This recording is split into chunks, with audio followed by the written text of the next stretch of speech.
Hey guys, what's up? So the next poem I'll be reading is 1686, and this is called Up in Smoke. It's very difficult to do favoritism, especially when I put every piece, every emotion, every poem on a different shelf. However, this specific piece, I have its own shelf for. Usually when I'm so affected by a poem, it's because of an experience I personally went through, and I've been able to vent through it. However, this one was inspired by actually listening to music and from emotions, from lyrics. Last night, I was listening to a lot of Amy Winehouse. Her distinctive voice, her words, her soul touched me so deep that I needed to get this out. I think any artist that uses their pain in their music to share with the world is extremely brave. This poem is about morals, wrong and right, making mistakes and consequences, guilt, but learning to accept it and redeeming yourself from that. It's what's going to make you actually learn from it. Up in smoke. I can't believe I let this happen. It's now just sinking in, hitting hard like two trains on opposite sides about to crash into each other. All the chaos, extremely overwhelming, hard to breathe. The fire has burned everything to ashes, and even though it wasn't my intention, it was still my doing. Some people would say she deserved it. He deserved it. They deserved it. The cards were out on the table. It's on them if they didn't know the rules. So take the money and just move on.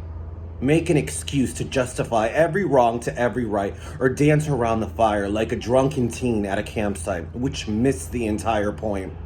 I can't believe just how many people can live their lives like that and still be able to sleep peacefully in their beds. The fire has finally died out, and all my cries have been silenced. The night sky in the blackest of any day of the year, and I'm still in shock by the disbelief of what my actions have caused. And this is it. Up in smoke. Up in smoke. Up in smoke. The lost of all hope. What was once so beautiful, so rare to come across, is now gone. And no one can tell me anything else because I know this is my fault. The greenhouse that was built for me. And every flower, every memory, every feeling dead. I can't believe I just stood there and watched. I wasn't in control of my feelings, and I let it take over.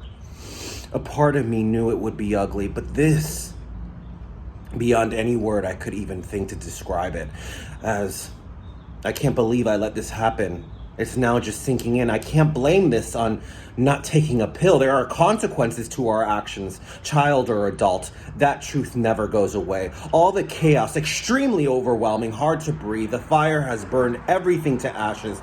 And even though it wasn't my intention, it was still my doing. Saying sorry just doesn't seem good enough. I can't believe how many people can live their lives like that and still be able to sleep peacefully in their beds. There's only one thing left to do for me, to find closure. The shock has gone, but the disbelief of what my actions have caused is something I probably have to live with, and this is it. Up in smoke, up in smoke, up in smoke. I'll do my best to regain hope. I looked at the open fields and miles of destruction as the ashes were falling. I took a deep sigh and bent down, starting to pick up the pieces.